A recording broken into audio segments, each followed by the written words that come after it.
bakka hundatti dhihaa bahatti tokko namni muslima jedhamu rabbiin kan keenya huwa alladhii sammaakumul muslimiina rabbii keenyatu maqaa islaamaatiin nu waame maqaa biraa hin qabnu muslima jedhamna hundi keenya warri maqaa adda addaa nu baasee wahabiyyaa suufiyyaa khawaarijaa warri shiyaa kana baase ummata yahudaati adda baasanii waliin nu rukutuudhaaf jecha maqaa kana nu baasan rabbiin keenya isin islaama jedhamtu nuun jedhe islaama hogga ta'e bakka jedhutti walii obboleeyyani kanaaf rakkoon muslimarra gahee bahaaf dhihatti islaama hundarra gaha waa'ee obboleeyyan keenya biyya Gondor islaama yartuu achi keessa jirtu achi keessatti masjiida irratti gubanii akka barbaadan itti cafacafaniiru wanni kun tureera wanni hojjetamaa jiru kun maqaa faannooti kan keessaa harka qabu mootummaa biyya sanaati. Allahu Akbar! Maqaa islimnaatiin Affaaris biyya irraa ari'atamtee rukutamteetti kan keessaa harka qabu mootummaa walloon cafacafamaniiru walloon islaamni isaa cafacafameera maqaa shaneeti maqaa faannooti. Allahu Akbar! Islimnaatti duulamaa jira kan itti duulaa jiru Israa'eliidhaaf Ameerikaadha. Kanaaf islaamni bakka jirrutti walii dhukkubsataa mootummaa yoo dhugaa ta'e warra achii dhumaa jiran sana wayin biyya islaamaatti nuu fiduu yookaan immoo yoo humna isaatii ol ta'e dhiira dubartiitti gannu dhiisee ulee keenyaan dhaqnee itti dhumuu qabna. Allahu Akbar! Taqawwamoon waan tokko bu'aa qabu yaa jamaa. Wanni taqawwamnu asii hiriira baana jennu bu'aan inni buusu hin jiru. Ji'a torba ji'a meeqa geenyee jirra eega masjiidni 37 gubatee mootummaan nama tokko hidhee kunoo abaluun inni hidhe kan inni jedhe hin jiru. Kuni maal kenna gaa mootummaa biyya Amaaraa sana shakkaa jirra. Ajaja alaatu keessa jira. Kanaaf amma ammaatti sabbarreerraa obsa keenya kana moo ammas ittuma fufnaa ammaa booda immoo islaamni bakka jiru ka'uu qaba mootummaa biyya Amaaraa sanatti ka'uu qaba. Allahu Akbar! Rabbiin nasrii nuuf fidu. Amiin!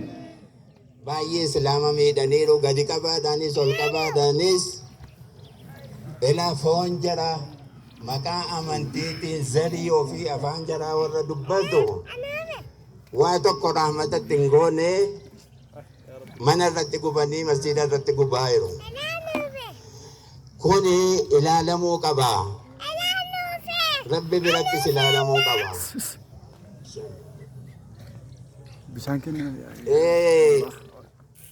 Islaamni zin jedhee taa'ee ilaaluun qabu. Yoo Rabbi jedhe Rabbiin nu nassara. Islaamni naman tokko ka'ee naman tokko kunoo itidaa kan itti ta'e ummatuma kiristaanaat itti taalee kaannoo jedhaman maqaan mootummaan biyya sanaa oduu irraa dhowwuu danda'u irratti ilaale. Kuni maal jechuudha gaa? As sukuutu jette bara Arabni والسكوت على الشيء علامة الرضا جد ما في حاله. واتقر جلسني لالون ملك النساء جاللة كيس جرا حرمني كنجد خانا في إسلامني دوكو ستني وانغو تندبدني وفوق أجرتن هندنو ربي نسكداتي ammoo uummata obboleeyyan keenya isa dhufee gargaarsa serguu fi warra mana dhabee manaa yaa'e gargaaraa isiniin jenna inshaallah.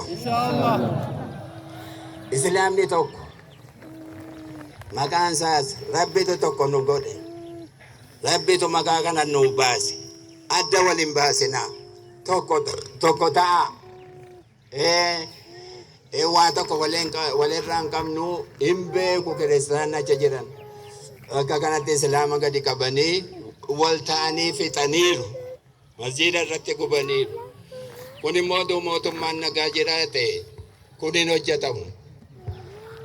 Kanaafuu wanni isinii dabarsu immoo kana malee kitaaba rabbii kana kitaabun anzalnaahu ilayka لتخرج الناس من الظلمات إلى النور كتابك أنا والنسن اتبوهم ليف جده عالمني أكا يسامبلو في جده عالمني أكا كتابك أنا أمبولي دوكنا ولا لما كيسا أكبهو في جده مالي بكتابتك الكورتو حفظوا دافي بيي سن ديما جرتن بيي قيامات ديما جرتو سير ربين منغستين عالما دايسن اتبوسي Rabbiin keenya kan damoonni keenya harkasaa jiru kan lubbuun keenya harkasaa jirtu kitaaba kana seera kootiitiin bulaa jedhee kan nutti buuse.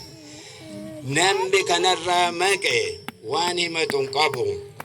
Amma wanni isin ilaallatan raasul munaafiqiina Abdallahi ibn Ubayy ibn Salool ilaa isa kana ilaalladhaa jedhe.